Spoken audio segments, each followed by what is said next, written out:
Welcome to Going Down the Line. I'm Steven from Virginia. That's Chase Gilmer. We're here to talk about all things going on in Baylor sports right now. Let's do it. All right, so the most pertinent news of the moment is that DJ Lagway has signed with the Baylor Bears. Signed, sealed, and delivered. The Bears have their next quarterback. What do you think, Chase? I think this was very much a home run for Baylor. Getting someone who is, a Baylor legacy because his dad, Derek, played at Baylor between, 96 and 2001. I think getting a Baylor legacy to come play at Baylor is huge. And look, we can all talk about, how much his season last year was not good, given that he had Heisman expectations. But the fact of the matter is, we needed someone to come in to Baylor to, soften the blow when it comes to everything that's been going on with the football program over the past few months. I think this lowers, fan apathy a little bit.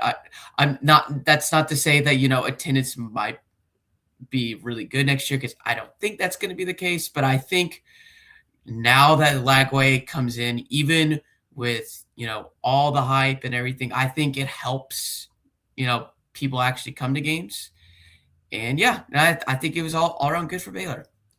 Yeah, I think this was a tremendous get for Baylor. Baylor needed a quarterback, and Baylor needed someone to bring some excitement. We certainly talked about it the last 6 to 8 weeks of the season, how down everything was and how down all the excitement was around the team, how empty the stands were, how high fan apathy was. And especially when they brought back Dave Aranda, I feel like we were very disappointed. We weren't the only ones who were very disappointed. I think this gives people something to cheer about and something to be excited about. As to whether it fully saves Dave Aranda, I'm not sure. I think only time will tell. I think at a minimum, this gives Baylor someone exciting to build around on offense and gives the Bears the prospect of an exciting offense in 2026.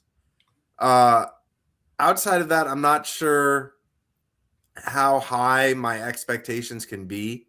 I would say I feel like this tables the idea that Dave Aranda gets canned after a slow start. I don't feel like you get DJ Lagway to fire Coach Aranda if they start 2-2. As disappointing to some as that may be, I do feel like Baylor was never in the position of maybe firing a coach in season before to begin with. That's just not really Baylor's style. But overall, this adds a level of excitement to the program, and it's a really good thing for the program after the disappointment of last season. Yeah, no, it certainly does. And I do agree with you.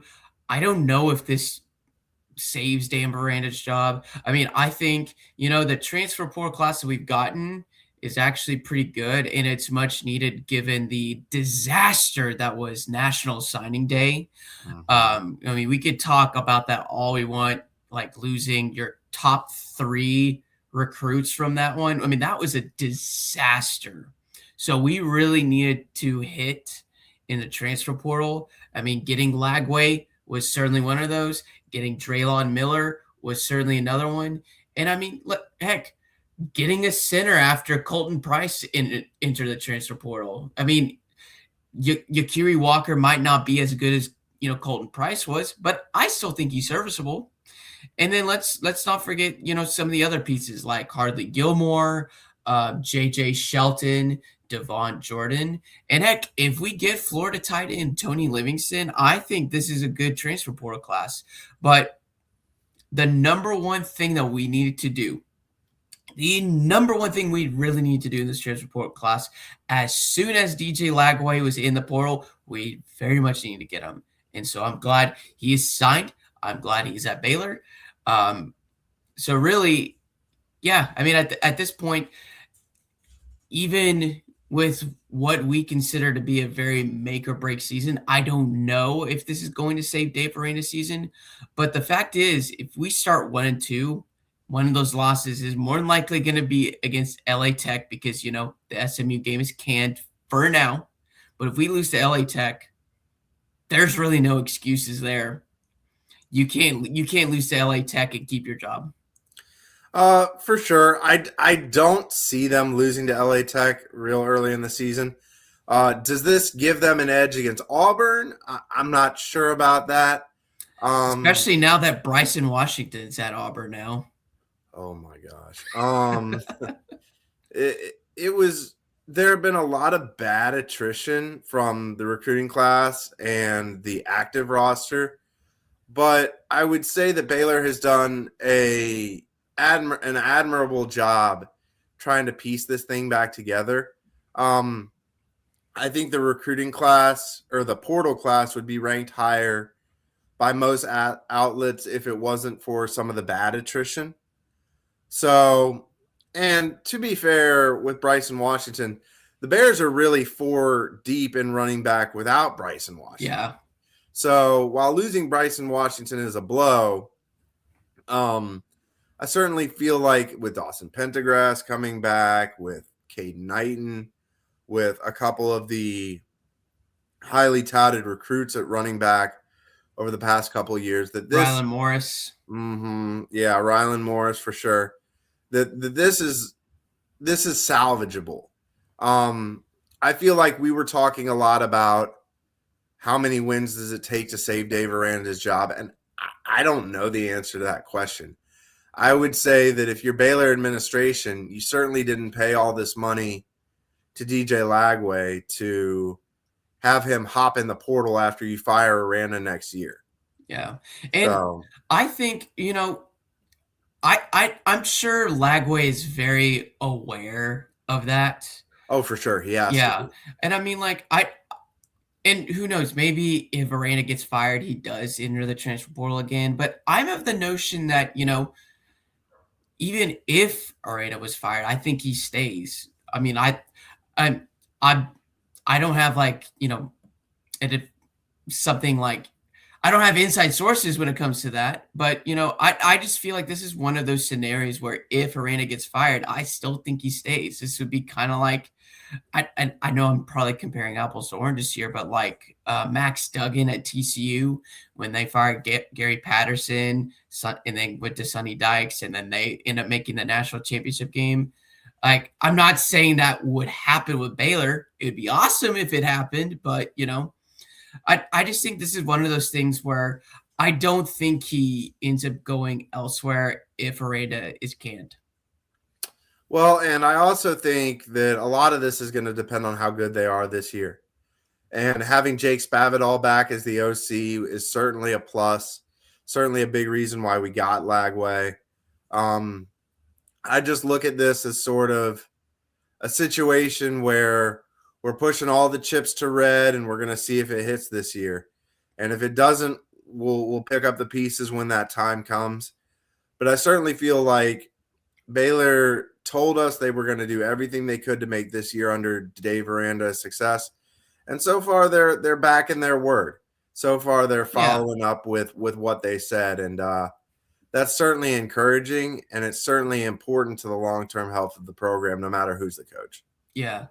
To answer your question about what the win expectation should be for Rand to keep his job, it might sound unfair, but at this point, since we're going to year 7, I mean, he has to win at least 8 or 9 games for him to keep his job. Yeah, I was going to say opinion. 8 and 4 is probably where I land. 8 and 4 in the regular season with, because I feel like once they make a bowl, they're not going to – if they made 8 and 4, I don't feel like the bowl game would hinge.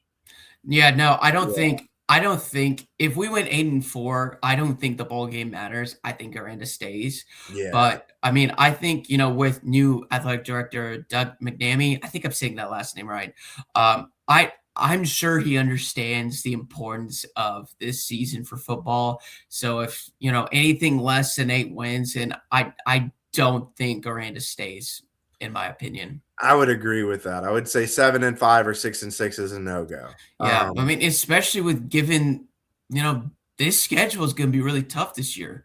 I mean, we play Texas Tech. They're going to be really good again Play next year, TCU. especially.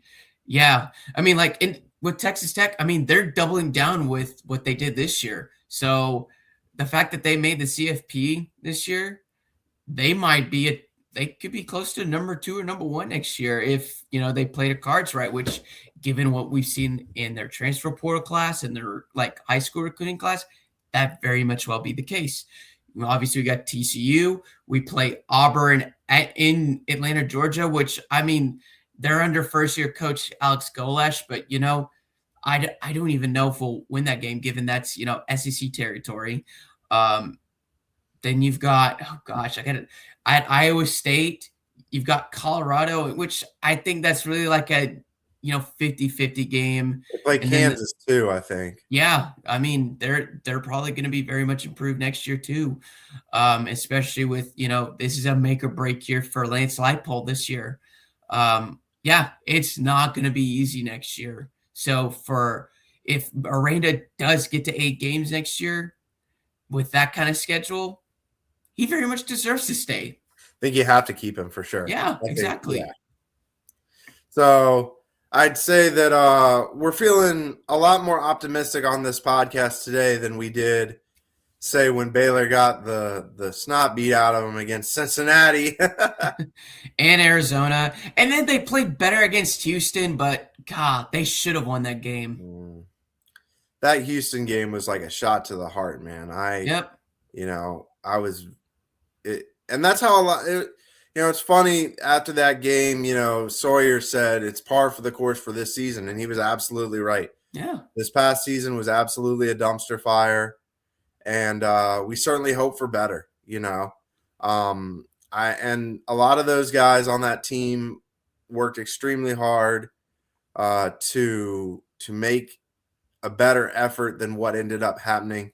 But I've been encouraged by the offseason move so far.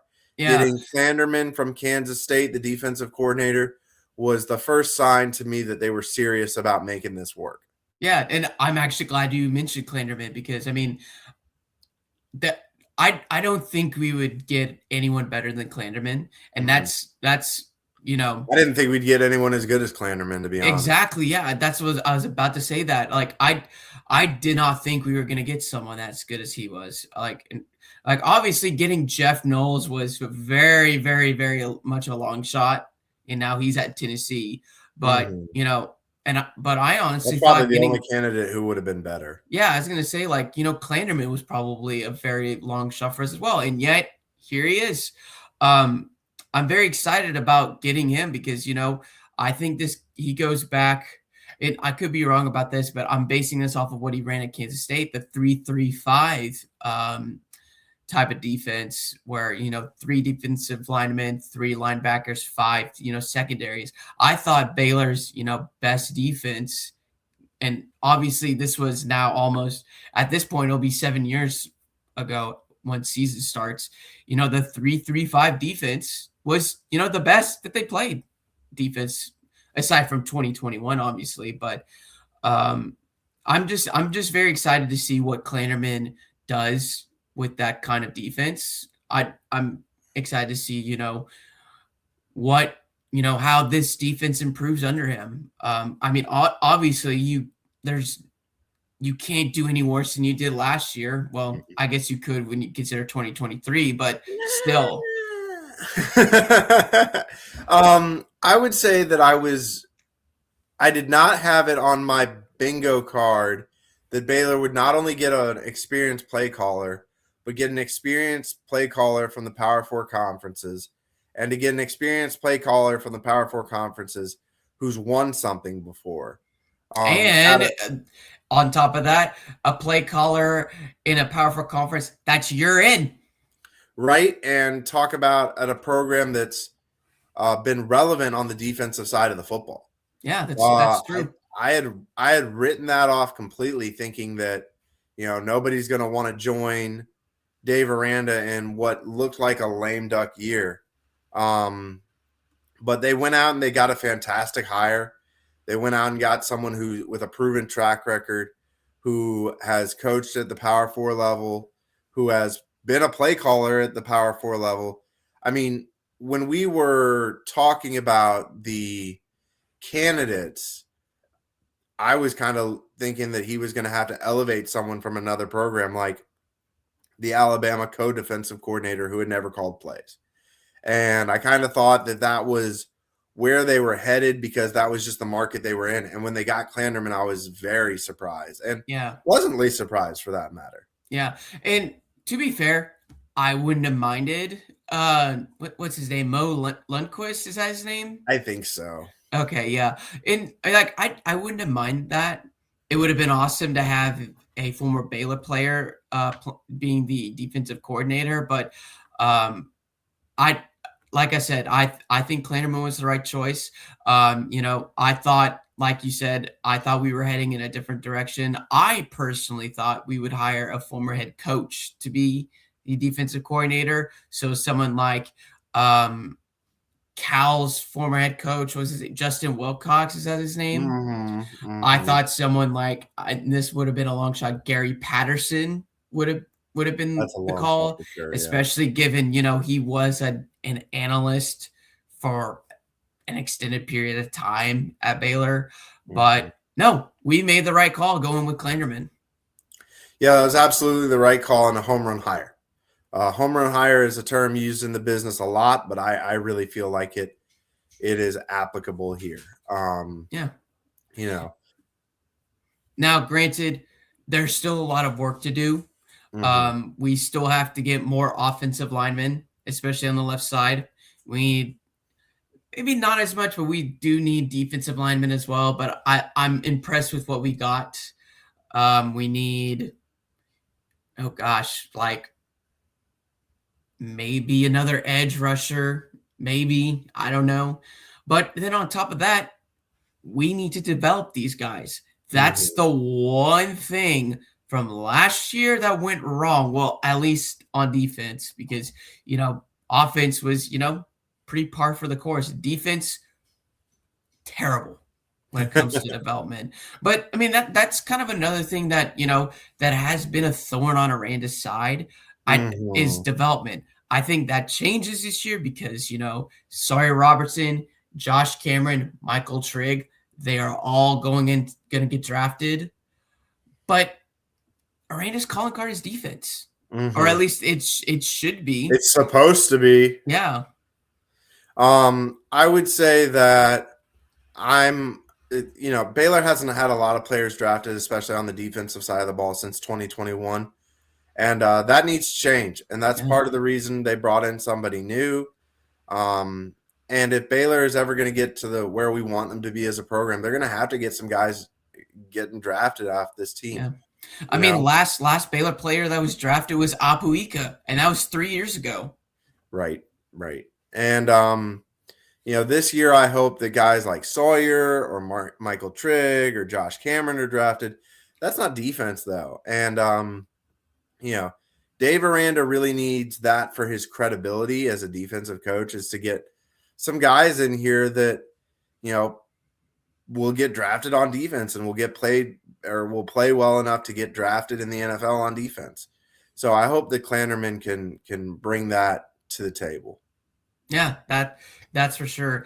I don't know if that's going to be any different at 26. Probably not. 27, maybe. Yeah. Well, and good things take time. So, some players will have to take massive jumps from last year to this year for that to happen. And if that happens, this Baylor team will be a whole lot better than I think we are expecting or bargaining for. Yeah, no, I definitely agree with that. All right. Well, we're going to move on to basketball unless you have anything else to round off for football. No, that's all I had. So your Baylor Bears have kind of struggled, to say the least, this season, and it's been a tumultuous season that has included the addition of former NBA draft pick James Najee, who lit the college world on fire and hasn't really produced much in his limited minutes for the Bears. Kind of a signing made in desperation by Baylor. A lot going on with that. And, the team has not been maybe as good as expected. A lot of hangover from losing the whole roster last year to the transfer portal. Chase, where are you at with this basketball team? What are your expectations for it? What do you think? Is this still a tournament team? No, I don't think it's a tournament team, unfortunately. I think the one thing that's really well, actually, no, there are multiple things wrong with this basketball team, but I think the one big caveat as to why this team hasn't been as good as we thought is the fact that we really don't have a true point guard. Mm-hmm. I think Isaac Williams is probably the closest thing to that. Yeah. But he's coming off the bench, and I don't want to say for good reason because, I mean, I feel like he deserves to start. But at the same time, I mean, there are times where he's on the court and he makes, mistakes that, could have very easily been avoided had he, just not try too hard.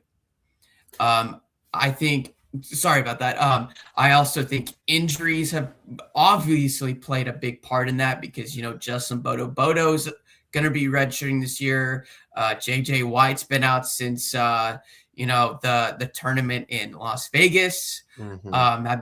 I feel like there's another one. And on top of that, another big thing that's really caused this season to not go as well as we thought is the fact that we really have two players on the team who, if they were in any other Big 12 school, would be starting. That is Tunde Yesufu and Cameron Carr. And I think, obviously that's like the most obvious choices because of how well they played, especially Tunde. I was really impressed with how he played, at least for one half in Kansas. Mm-hmm. But Cameron Carr has been, our best player. Everyone else has just, they're role players, and that's nothing against them. But you can't be successful playing a team where 80-90% of your players are those kind of players, especially when one of those players is Michael Ratai. Mm-hmm. Who you paid a lot of money to from Oregon State. Yeah, that's exactly the point. And don't get me wrong, I would still take him. I wouldn't take him for the NIL money that he was given, but he's just not been the player we expected. I think we all expect him to play a Mark Vital role, but he's not been playing to that level. I certainly expected him to be playing at an all-conference level when we took him. Yeah. And that hasn't really been the case. I would say that, and we've had discussions about this individually, or at least not on the show. I feel like this season we took a lot of guys, took some upperclassmen who will probably lead us to be in a similar position next year where we're trying to fill out most of our roster. But we got a late start because we lost everybody, and then we tried to build around Rob Wright, and then Rob Wright dipped and took the bag from BYU at the last minute. Yeah. And I definitely agree. I definitely agree that Rob Wright really hindered our team in a bad way. And I don't even think it was necessarily just him. It was his dad as well. Let's be real. Mm-hmm. But if it wasn't for that, I think the expectations for this team obviously would be much different, and I think we'd be playing much better. But it is what it is. Obi Agben wouldn't be playing out of position trying to be the point guard. Yeah. And he'd be able to be off the ball and shooting and moving freely and being able to kind of create for himself instead of trying to create for everybody else. We have breaking news real quick. I'm sorry. Florida tight end Tony Livingston has committed to Baylor. Yeah. I saw that As as of well. 4:11 during this recording, Tony Livingston is signing with Baylor. Yep, that's and we were looking at that as a big time addition with a lot of upside for Baylor. Um, really feel like this is one of the scenarios where DJ Lagway is proving to bring in guys that he has played with either at the high school level or at Florida, and really that's helping us out a lot. Yeah, that is. And I thought that's a home run for us as far as tight ends. Mm-hmm. That's for sure. But We're looking for anyways, that void. back to basketball.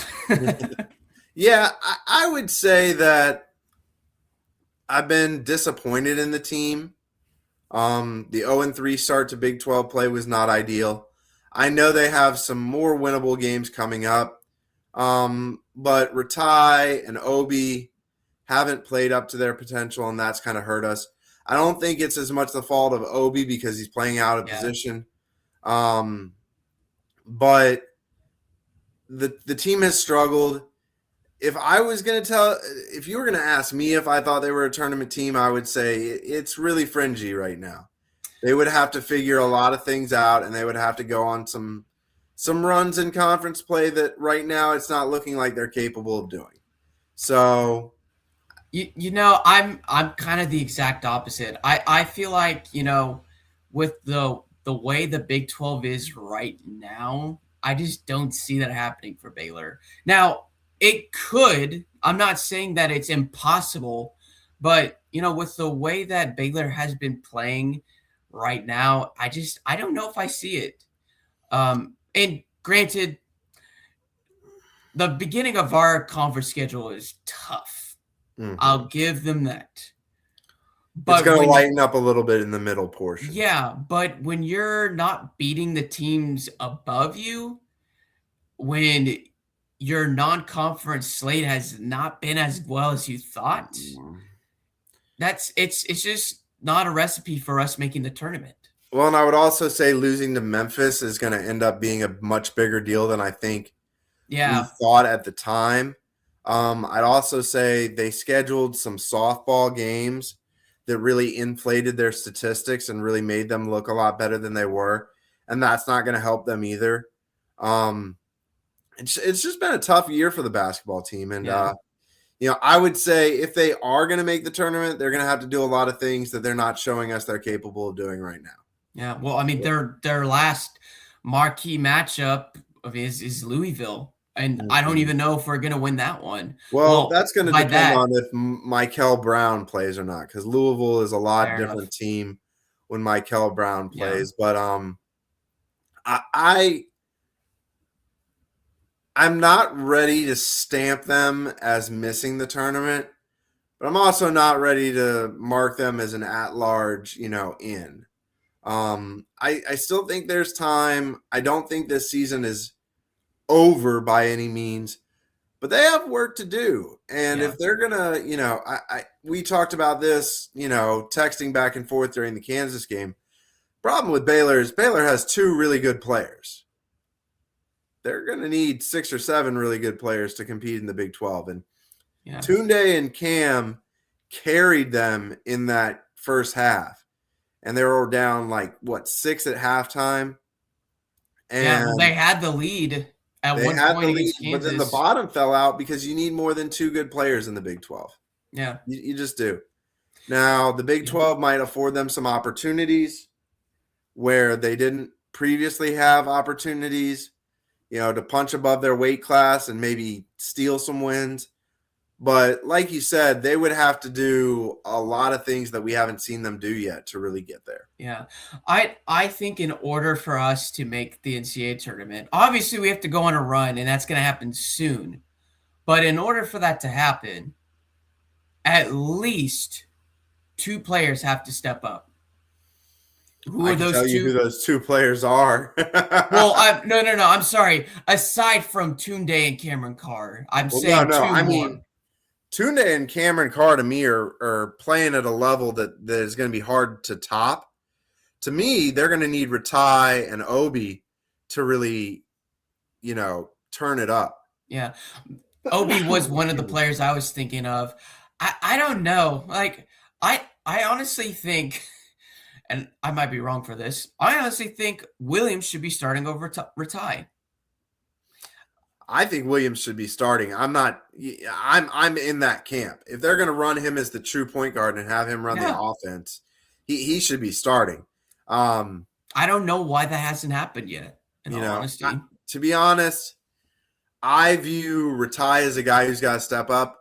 I know Dan Skillings has played well for the most part. I just he seems like a more of an energizer off the bench type of guy to me. yeah.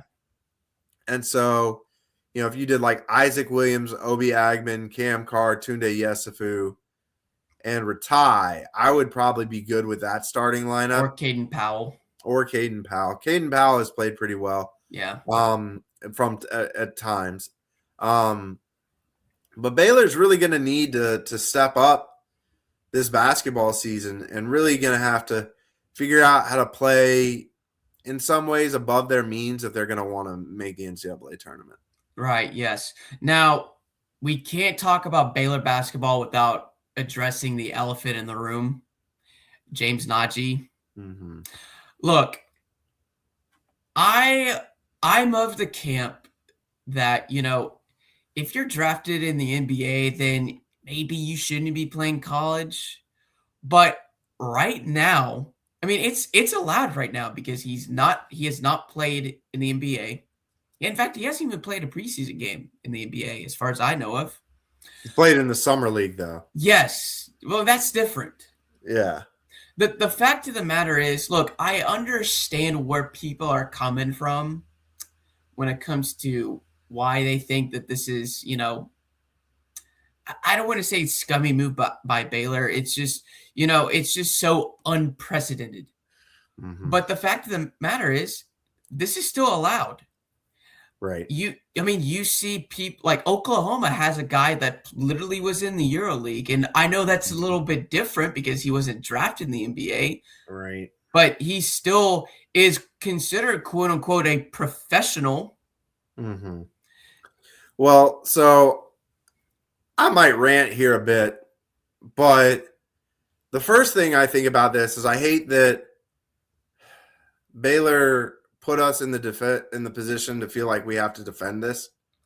I think it's pretty obvious that if you get drafted in the NBA, even if you don't play regular or preseason games, that you shouldn't be playing in college. But the one thing is the reaction to this has been so overblown. Yeah. Everywhere we go, they're booing him. They're heckling him. I was at the Baylor game earlier when Houston played there, and their fans were booing at Foster Pavilion. Right. And this kid did not write the rules. He did not make the rules. He is just simply playing by them. Now, here's the thing that I'm going to say that might not be so popular. If James Najee was good enough to play in the NBA, he'd be in the NBA. Yeah. Okay? There's a reason that he's not playing that many minutes, and I know that he's not conditioned or he's not really ready for 5-on-5. He hadn't been playing a lot of 5-on-5 before he got here. But he has not drastically changed this team. Now, when he played against TCU, he had a plus-minus of +7, and they lost that game. I get it. But if James Najee was such a difference maker that he was going to change Baylor's complete trajectory, he'd be doing that right now, or he'd be in the freaking NBA. And I'm really tired of this kind of notion that Baylor has just gone out and broken the rules and done whatever it takes to make this happen. Because James Najee, as currently constituted, is not good enough to play in the NBA. And I don't think it's a stretch to say that, because if he was good enough to play in the NBA, as I just said, he'd be in the NBA. It's flat out, plain and simple. I've seen the pictures of him guarding Victor Wembanyama in the summer league. I've seen that. And obviously, if he could do those things, he would be doing them. This is a situation where this kid got drafted on upside potential as the 31st overall pick. It didn't pan out. He went back to play in Europe, and now Baylor has signed him because Baylor is so short on bodies that they had to go out and do something to have any chance of competing in the Big 12. And so not just bodies, it's size as well. Well, And Baylor had no 7-footers. Baylor had no large size. Baylor had to go do something to be competitive. Yeah. And so far, it has not changed a darn thing about this Big 12 basketball season. He was not the difference in them winning the Oklahoma State game. He was not the difference in them keeping any of these games closer than they ended up being. And so for the college basketball world to be shunning this kid and treating this kid as a pariah in every away arena he goes to, when he's not even making a tangible difference in how they play, is really just a shame. And James Najee is a good kid. He didn't create these rules. He didn't make a bunch of money and return. He's just trying to play basketball. And so I've just been really upset at the whole way this thing has been framed, and especially the way it's turned out, right? Like, he's not starting. He's playing limited minutes. In those limits, he's not providing them with a lot of production. And this is the thing that was supposed to tear down the world of college basketball. This was the thing that was supposed to change the game as we know it and ruin college basketball. And so far, he's barely playing. So, like, if you're a college basketball fan who's not a Baylor fan and you're watching this, just chill out, man. Just chill out. Like, for real. This has done nothing to improve Baylor's season. This has not been a tangible difference in them winning any of the games he's played. And it was a whole to-do about nothing. Maybe later in the season, if he gets conditioned and things start going better, it will be. But as of this moment, this has not changed anything for the Baylor basketball team or their expectations of how the season has gone out. And all it did is put a negative spotlight on Baylor, put a negative spotlight on James Najee, and make Baylor fans like you and me have to go into the water cooler at work or have to go to the group chats we reside in with our friends who are non-Baylor fans and try to justify this. And the truth is it's not really justifiable. It's not justifiable that you should go get somebody who's been drafted to the NBA and bring him back to college. And so, certainly for all the to-do that was made about this, I had hoped he would play a little better or make a little bit of a bigger impact. And it just hasn't. It just hasn't. So, I'll get off my soapbox, and I know we want to pick the national championship game and get out of here, but this has just been a whole situation that was really unnecessary. Yeah. Well, first off, I think the NCAA will do something about this eventually. Eventually. Obviously, NCAA is, not good, like, at trying to maintain peace and balance. But the NCAA is holding everything together. They've got like one band in one arm and one band in the other, and they're trying to get them to connect.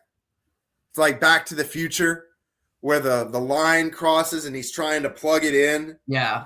And he's like, ah! Yeah, that's exactly. the NCAA, man. But what I was going to say was, if it wasn't for NIL, this wouldn't be happening. Mm-hmm. If he couldn't make money playing for Baylor, he wouldn't be doing it. Yeah, he would still be playing in the G League right now, or whatever league. I think he was playing in Europe, but I get your point. Yeah. No, and that's, if it wasn't for the money and if it wasn't for the lax rules, I mean, this wouldn't be happening. And exactly, yeah. The college game is littered with plenty of dudes that played professionally in Greece or, in other places. And it hasn't made nearly the spotlight that this did. And, of course, Baylor went out and got the best player they possibly could, because they needed a good player. It hasn't worked out, but it certainly has shown a negative light on the program. Yeah. And who knows? Maybe Najee will be what we thought he'd be in next season. And then at that point, we'll probably have to hear more whining and complaining, obviously, because, it's an NBA drafted player. But – and I'll just this well, is the last thing I say. The stupidest thing out of all of this is that somehow he got 4 years of eligibility. That I do agree that's a little weird, but last thing I'll say about this is, as I said earlier, this is within the rules. If it's within the rules, then why are we complaining? Right. So, well, and every other team has the same access to the rules as Baylor does. Yeah. Baylor, this is not like the old days of SMU football where they were dropping bags on the table and they were the only one, not the only ones, but the only ones playing at that level. This is just, this story has been exhausting as a Baylor fan to turn on your favorite college basketball podcast and that was the discussion, and so far the returns have been zero. Yeah. So, like I said, if you're a college basketball fan watching this show right now who's a non-Baylor fan, I just need you to chill out a little bit. Until James Najee gets his first double-double that seals a Baylor win, I just don't think this is a big thing to complain about. But I think it's probably time to turn our attention to the national championship game, give some picks of the week on that. Chase, do you want to pick the national championship game first? Yeah, well, first off, before we do that, let me ask you, what should be the over-under on the amount of cocaine that Michael Irvin takes before the game? Enough to kill a horse. That's what I'm going with. Oh, my gosh. And with this being in Miami, too, this just makes it even better. Oh, my gosh. If Michael Irvin's heart survives this, good Lord. Yeah. The heart of an ox. Yeah, seriously. All right. Well, I guess let's go ahead and pick the national championship. Steven, who do you think is going to win tonight between the 10 seed Miami Hurricanes? God, this feels so weird. And the number 1 seed Indiana Hoosiers. I will just say thank you to the college football playoff to making sure that every time we expand this, that the least deserving team somehow makes it to the championship game. This strikes me when Baylor and TCU were battling it for the 4 seed and Ohio State won the championship, and all of a sudden that argument was null and void because Ohio State won it. Notre Dame and BYU. It's the same thing with Bama in 2017. Mm-hmm. Yeah. So I just give me Indiana, give me the Hoosiers. That they are a better coach team. They have been dominant all year long. They beat the crap out of everyone they played. Give me the Hoosiers. What about you, Chase?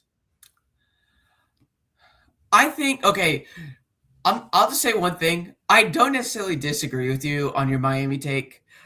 However, they did beat Ohio State, the number 2 seed, and I didn't think that was going to happen. So did not think that was going to happen. Yeah, so I think if anything, they do kind of deserve to be in, albeit, I mean, we could also talk about the controversial call against Ole Miss in the Fiesta Bowl, or I should say no call. Yeah, because that was pass interference at the end. All that to say, I'm with you. I think the Hoosiers are going to win.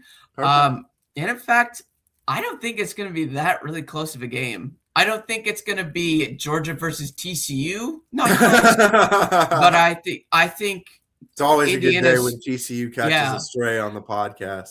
I still think Indiana is going to win by at least 3 touchdowns. So, well, I would hope we get a better game than that, but I wouldn't be surprised if we don't. Yeah, I agree. All right, well, that wraps up this edition of Going Down the Line. See you later, Baylor fans. All right, sick of Bears. See you later.